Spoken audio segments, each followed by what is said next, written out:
Welcome to The Importance of Mummies. The first hieroglyph for embalmer appeared in pyramid texts of the Old Kingdom. It is likely that embalming was a trade that progressed alongside the evolution of ancient Egyptian funeral practices.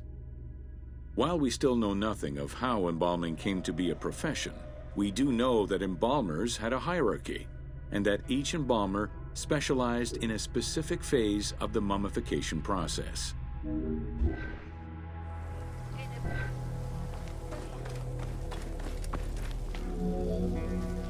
The mummification techniques were jealously guarded by embalmers from generation to generation.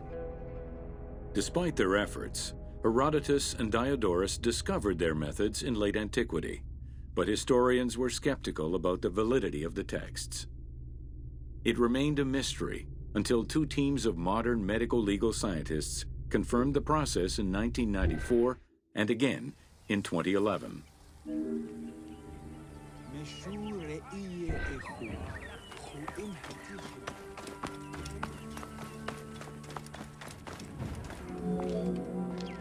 The Uabet, meaning the pure place, was where the embalmers mummified the bodies of the deceased. Until the end of the Middle Kingdom, it was located in tents at the edges of the city due to the smell of decomposition. In the New Kingdom, however, the Uabet was located within the city limits, though still in open-air spaces.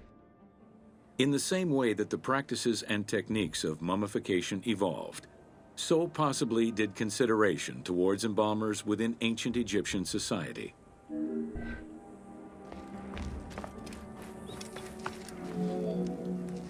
The pharaoh had access to the most elaborate of mummification rituals.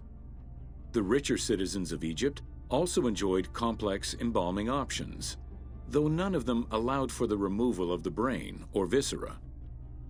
After purifying the body, embalmers injected a liquid through the rectum, sealed it, and allowed the mixture to settle.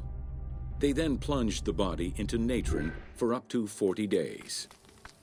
Once the body was dried, the seal was removed, and the entrails flowed out with the injected liquid, leaving the skin and bones of the deceased to be wrapped in linen and returned to the family for burial.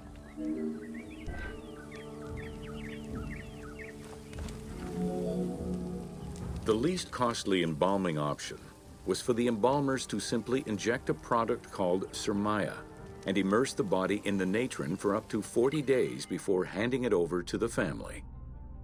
For all those who could not afford any embalming process, desert burials offered a pauper's alternative to preserve the bodies of the dead.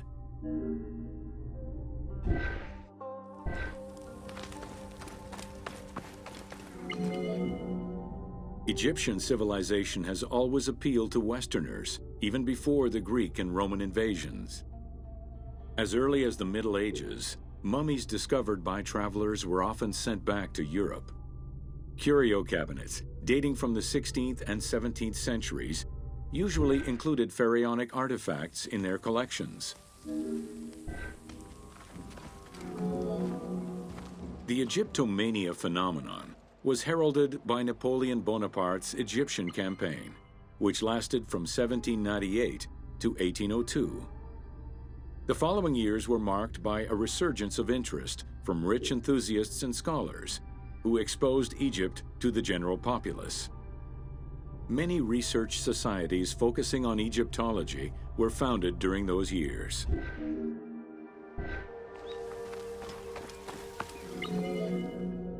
By 1868, mass tourism began in Egypt under the aegis of the Cook Agency.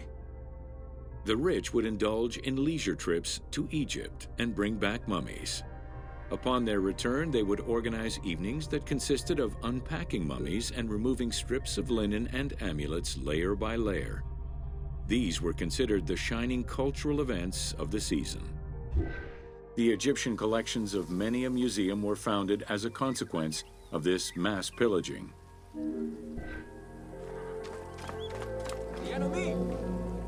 Thanks to those dubious parties, the fantasy of a mummy coming back to life, seeking revenge on its defilers, was born. The mummy malediction myth has remained steady in popular culture ever since, particularly in written media and cinema.